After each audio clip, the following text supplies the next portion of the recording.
মৃত্যুর পরবর্তী সেই ৪০টি দিন যা প্রতিটি জীবিত মানুষের কাছে এক অমীমাংসিত রহস্য, কিন্তু মৃতদের কাছে এক কঠিন বাস্তব। আপনি কি জানেন, ঠিক এই ৪০টি দিন একটি সদ্যমৃত আত্মার সাথে অদৃশ্য জগতে কি কি ঘটনা ঘটে? লোকমুখে শোনা যায় এবং ধর্মীয় দৃষ্টিকোণ থেকে জানা যায়, মৃত্যুর পর আত্মা এক বিশেষ অবস্থার মধ্য দিয়ে যায়, যেখানে প্রথম ৪০টি দিন বা এই সময়কালটি আত্মার জন্য সবচেয়ে সংবেদনশীল, ভীতি জাগানিয়া এবং অস্তিত্বের সংকটে পূর্ণ এক অধ্যায়। কল্পনা করুন, আজ রাতে আপনার চোখের পাতা বন্ধ হলো, আর ঠিক সেই মুহূর্ত থেকেই শুরু হলো এই ৪০ দিনের এক অচেনা মহাযাত্রা, যেখানে ফিরে আসার কোনো পথ নেই, আছে কেবল এক হাড় হিম করা একাকিত্ব। মৃত্যুর ঠিক আগ মুহূর্তে যখন আপনার শ্বাসকষ্ট শুরু হবে, তখন আপনার চোখের সামনের জগৎটা ঘোলাটে হয়ে আসবে, কিন্তু অদৃশ্য জগৎ বা আলামে বারজাখ স্পষ্ট হয়ে উঠবে। ঠিক তখনই ঘরের কোণ থেকে কালো ছায়ার মতো এমন কিছু অবয়ব ধেয়ে আসবে যা আপনি জীবনেও দেখেননি। যদি আপনি পাপে নিমজ্জিত থাকেন, তবে সেই ছায়ারা হবে বিশাল দেহী, কুৎসিত এবং ভয়ঙ্কর দর্শনের ফেরেস্তা, যাদের হাতে থাকবে আগুনের চাবুক আর জাহান্নামের দুর্গন্ধযুক্ত চট। মৃত্যুর ফেরেস্তা মালাকুল মাউত যখন আপনার শিয়রে এসে দাঁড়াবেন, তখন তার সেই আকাশচুম্বী ভয়ঙ্কর রূপ দেখে ভয়ে আপনার আত্মা শরীরের প্রতিটি লোমকূপের ভেতরে লুকিয়ে পড়তে চাইবে। জান কবজের সেই মুহূর্তটি হবে জীবন্ত শরীরের চামড়া ছিলে ফেলার মতো, কিংবা কণ্টকাকীর্ণ ডালকে ভেজা পশমের ভেতর থেকে সজোরে টেনে বের করার মতো যন্ত্রণাদায়ক। আপনার চোখ উল্টে যাবে, গলার স্বর রুদ্ধ হয়ে যাবে, আর এক তীব্র ঝাঁকুনিতে আপনার দেহ নিথর হয়ে পড়বে। দেহ থেকে আত্মা বিচ্ছিন্ন হওয়ার পর শুরু হয় সেই ৪০ দিনের এক অদ্ভুত পরিক্রমা। প্রথম রাতটিই হয় সবচেয়ে বিভীষিকাময়। যখন আপনাকে গোসল দেওয়া হয়, কাফন পরানো হয়, আপনার আত্মা চিৎকার করে বলতে থাকে, আমার খুব ভয় করছে, আমাকে অন্ধকারে রেখো না। কিন্তু সেই আর্তনাদ কেউ শোনে না। এরপর যখন আপনাকে কবরের ওই সরু অন্ধকার গর্তে নামিয়ে বাঁশ আর মাটি চাপা দেওয়া হয়, তখন শুরু হয় আসল ত্রাস। ওপর থেকে ধপাধপ মাটি পড়ার শব্দ থামার পর সবাই যখন চলে যায়, তখন কবরের নিস্তব্ধতা আপনার কানে বজ্রপাতের মতো বাজতে থাকে। ঠিক তখনই মাটি তার নিষ্ঠুর রূপ ধারণ করে। মাটির দুই পাশ থেকে এমন জোরে চাপ দেওয়া হয় যে পাপী ব্যক্তির এক পাঁজরের হাড় অন্য পাঁজরের হাড়ের ভেতর ঢুকে চূর্ণ বিচূর্ণ হয়ে যায়। সেই হাড় ভাঙার মটমট শব্দ আর তীব্র ব্যথায় আপনি জ্ঞান হারাতে চাইবেন, কিন্তু মৃত্যুর পর আর অজ্ঞান হওয়ার সুযোগ নেই। এরপরই মাটি ফুঁড়ে বের হয়ে আসে দুই ভয়ানক ফেরেস্তা, মুনকার ও নাকির। তাদের চোখ আগুনের কড়াইয়ের মতো জ্বলজ্বল করে, গায়ের রং আলকাত্রার মতো কালো, এবং হাতে থাকে বিশাল লোহার হাতুড়ি।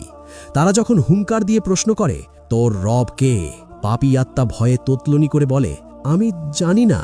সাথে সাথে সেই হাতুড়ির আঘাতে তাকে মাটির ৭০ গজ নিচে গেড়ে দেওয়া হয়। তার চিৎকারে পশু পাখি পর্যন্ত ভয়ে স্তব্ধ হয়ে যায়।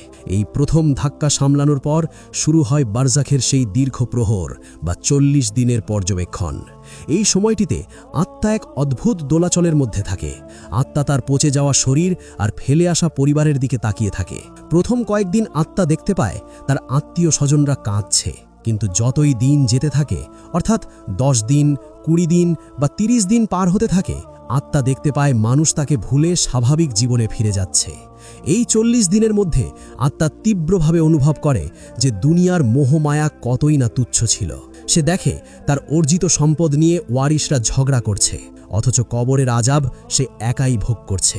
এই সময়টিতে পাপী ব্যক্তির কবরে এক নতুন এবং ভয়ঙ্কর সঙ্গীন আগমন ঘটে। হঠাৎ আপনি দেখবেন কবরের অন্ধকারে এক পচা গলা, দুর্গন্ধযুক্ত এবং কুৎসিত চেহারার লোক আপনার পাশে বসে আছে।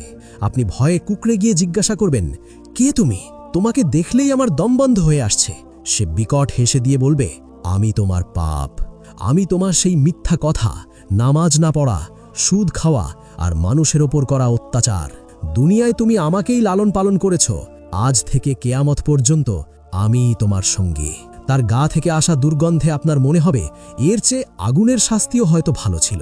৪০ দিনের এই সময়কালে মৃত ব্যক্তির শরীর মাটির নিচে পচতে শুরু করে, পেট ফুলে ফেটে যায়, চোখ গলে পড়ে যায়, পোকামাকড় মাংস খেতে শুরু করে। আত্মা এসব কিছু অনুভব করে বা দেখতে পায়, যা তার জন্য এক মানসিক যন্ত্রণার কারণ হয়ে দাঁড়ায়। কিন্তু মুমিনের জন্য এই ৪০ দিন হয় প্রশান্তির। তার কবরে জান্নাতের জানালা খুলে দেওয়া হয়। তার নেক আমলগুলো সুন্দর বন্ধুর বেশে এসে তার পাশে এসে বসে তাকে সান্ত্বনা দেয়। কিন্তু যারা গাফেল, তাদের জন্য এই দিনগুলো এক অনন্ত হাহাকার। আত্মা বারবার আল্লাহর কাছে ফরিয়াদ করে, হে আল্লাহ, আমাকে মাত্র 40 দিনের জন্য নয়, এক মুহূর্তের জন্য দুনিয়ায় পাঠাও, আমি সেজদা দেব, দান করব। কিন্তু অদৃশ্য দেওয়াল তাকে আটকে রাখে।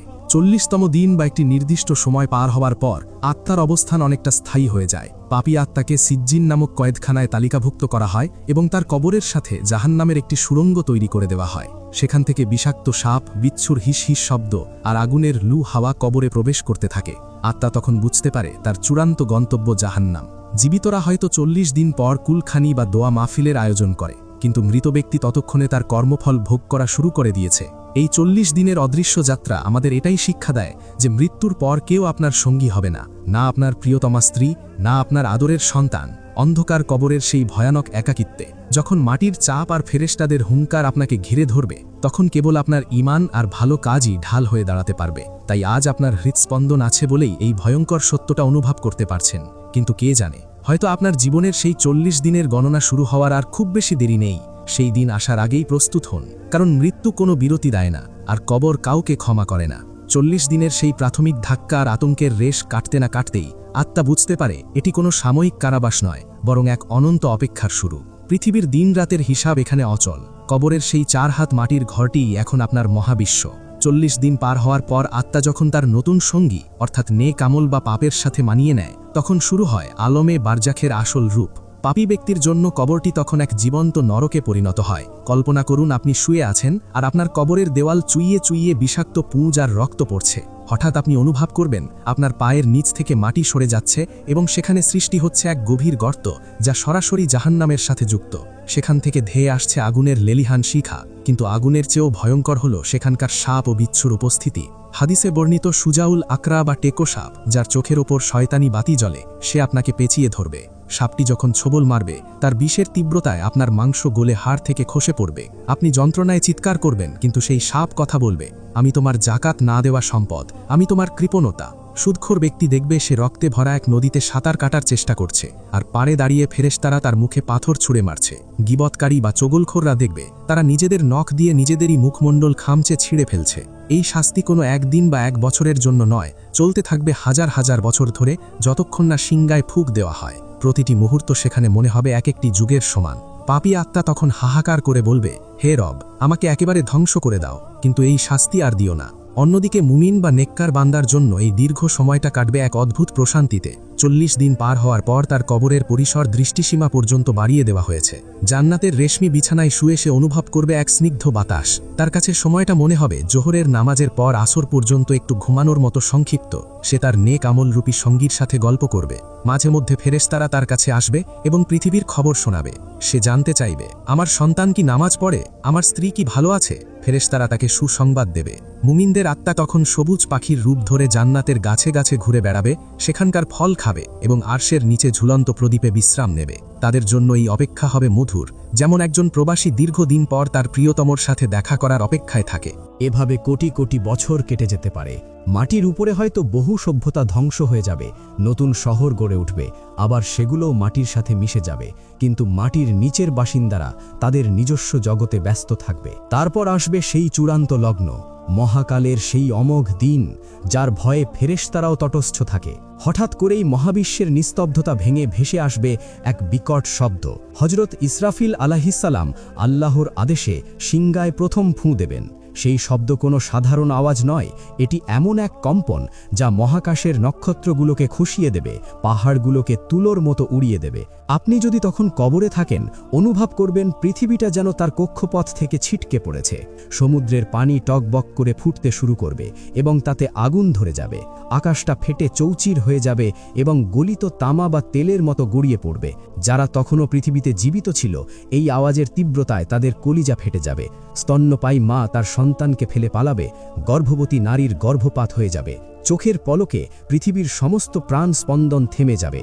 জিন, ইনসান, পশু পাখি সবাই মৃত্যুর কোলে ঢলে পড়বে। এমনকি মৃত্যুর ফেরেশতা মালাকুল মাউত এবং সিংগায় ফু দেওয়া ইসরাফিল আলাইহিসসালামও মৃত্যুবরণ করবেন। সমগ্র সৃষ্টি জগৎ তখন ধ্বংসস্তূপ। কোথাও কোনো প্রাণের অস্তিত্ব নেই, শুধুই এক আদিম ভীতি জাগানিয়া নীরবতা। সেই মুহূর্তে মহান আল্লাহ হুঙ্কার দিয়ে বলবেন, আজ রাজত্ব কার, আজ ক্ষমতা কার। কিন্তু উত্তর দেওয়ার মতো কেউ থাকবে না। আল্লাহ নিজেই উত্তর দেবেন। আজ রাজত্ব কেবল আল্লাহর, যিনি এক এবং পরাক্রমশালী। এরপর কেটে যাবে আরও এক দীর্ঘ সময়, 40 বছর বা তারও বেশি। আল্লাহ আবার ইসরাফিল আলাইহিসসালামকে জীবিত করবেন এবং দ্বিতীয়বার সিংগায় ফু দেওয়ার আদেশ দেবেন। এই ফু দেওয়ার সাথে সাথেই ঘটবে এক অলৌকিক ঘটনা। কোটি কোটি বছর আগে পচে গলে যাওয়া হাড়, বাতাসে মিশে যাওয়া ছাই এবং সাগরের অতলে হারিয়ে যাওয়া কণাগুলো এক হতে শুরু করবে। আপনি, আমি, আদম আলাইহিসসালাম থেকে শুরু করে শেষ মানুষটি পর্যন্ত সবাই আবার জীবিত হয়ে মাটির নিচ থেকে উঠে দাঁড়াবো। কেমন হবে সেই দৃশ্য? কল্পনা করুন, কোটি কোটি মানুষ কবর ফুঁড়ে উঠে দাঁড়াচ্ছে, ঠিক যেন বৃষ্টির পর মাটি ফুঁড়ে বের হওয়া উদ্ভিদের মতো।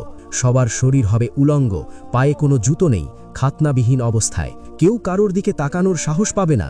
সবার দৃষ্টি আকাশের দিকে স্থির, আতঙ্কে চোখগুলো ঠিকরে বেরিয়ে আসতে চাইবে। মাথার উপর সূর্যটা নেমে আসবে মাত্র 1 মাইল উচ্চতায়। পৃথিবীর মাটি তখন তামার মতো উত্তপ্ত হয়ে যাবে। সেই প্রচণ্ড তাপে মানুষের শরীর থেকে ঘাম বের হতে থাকবে। কারো ঘাম গোড়ালি পর্যন্ত, কারো হাঁটু, কারো কোমর, আবার কারো ঘাম গলা পর্যন্ত পৌঁছে যাবে। মনে হবে সে নিজের ঘামেই ডুবে যাচ্ছে। পিপাসায় জিহ্বা বের হয়ে কুকুরের মতো ঝুলতে থাকবে। মানুষ দিকবিদিক জ্ঞানশূন্য হয়ে ছুটতে থাকবে, একটু ছায়ার জন্য, একটু পানির জন্য। বাবা তার সন্তানকে দেখে চিনতে পারবে না, স্বামী তার স্ত্রীকে দেখে পালাবে। সবাই শুধু একটি কথাই জপবে, ইয়া নফসি, ইয়া নফসি, হায় আমার কি হবে, হায় আমার কি হবে। সেই দিন ফেরেশতারা আকাশ থেকে সারি বেঁধে নিচে নেমে আসবে এবং মানুষকে চারপাশ থেকে ঘিরে ফেলবে। বিচারালয় প্রস্তুত, মিজান বা পাল্লা স্থাপন করা হয়েছে। জাহান্নামকে টেনে আনা হবে বিচার মাঠের কাছে। জাহান্নামের গর্জনে মানুষের হৃৎপিণ্ড ফেটে যাওয়ার উপক্রম হবে। জাহান্নাম চিৎকার করে বলবে, আজ আমার খাবার কোথায়, পাপিষ্ঠরা কোথায়। এই সেই দিন যেদিন আপনার গোপন ডায়েরি উন্মুক্ত করা হবে। আপনি দুনিয়ায় যা কিছু লুকিয়ে করেছিলেন, বন্ধু দরজার পেছনের পাপ, মোবাইলের স্ক্রিনে দেখা হারাম দৃশ্য, মানুষের অগোচরে করা দুর্নীতি, সব কিছু সিনেমার পর্দার মতো সবার সামনে ভেসে উঠবে। আপনার হাত, পা এবং জিহ্বা আপনার বিরুদ্ধে সাক্ষী দেবে। আপনি অস্বীকার করতে চাইবেন, কিন্তু আপনার নিজুর চামড়া বলে উঠবে, তুমি অমুক দিন এই পাপ করেছিলে। সেই লজ্জা, সেই অপমান আর সেই ভয়ের মাত্রা কল্পনা করাও অসম্ভব।